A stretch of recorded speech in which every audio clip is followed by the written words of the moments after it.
Hi. I know most of you probably know whether you're an introvert or an extrovert, but there's actually 3 other really interesting things that I think you might like to know about yourself or about your significant other. Extroverts actually outnumber people 3 to 1, and it's common for introverts to feel pressure that they need to be out more or that they need to have more friends that they have. But actually, introverts are quite comfortable having a life in solitude.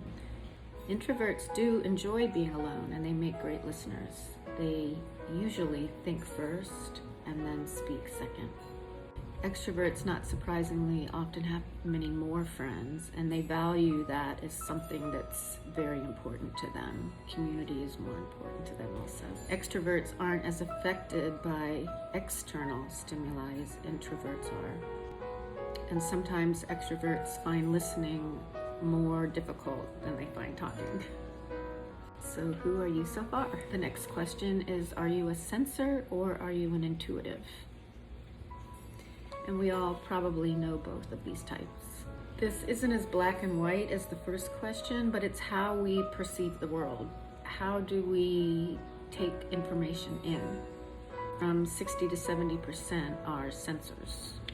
If you like to identify with being the best at something, you might be a sensor. You like to master things and you prefer to work with facts and figures.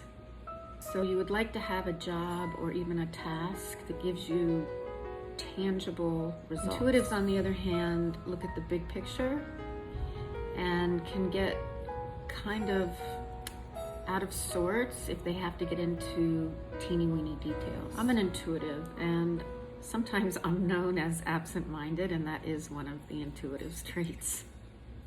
Intuitives are often less athletic than sensors. The third question is, are you a thinker or a feeler? And this obviously has to do with, do you think from the heart or do you think logically?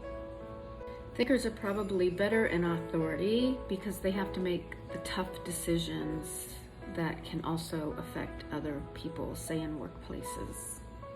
They don't care so much what other people think as much as what is fair, what is truthful, what is on the mark. So thinkers are more left-brained in general, and they tend to be mathematical and scientific. Feelers are empathetic. They take other people's feelings into account, sometimes, I believe, even before their own. So the last question, number 4, is, are you a feeler or are you a perceiver? This question will help to answer how one structures their day or even their entire life. The judgers are going to be more linear with their time, and they probably have a very well laid out to-do list. It would be great to hire a judger because they will finish the project that they start. Being creative, being spontaneous. Perceivers are great at starting a task or a goal, but they get very easily distracted. Perceivers aren't big planners, and they can even often be disheveled in their appearance. That rings a bell because my father used to say, why do I have to always look like such a bum? We could stereotype hippies as being perceivers because the perceivers are known to wear long flowy dresses and have long hair if you're a man or a woman. And if it drives you crazy because they're always late, it's because perceivers think in abundance. They don't think in linear time.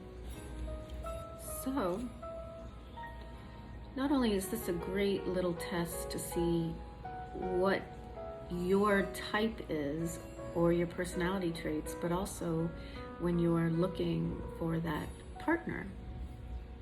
It's also interesting to know what you're drawn to in friendships. Something to think about. Have a great day. Peace out. Bye.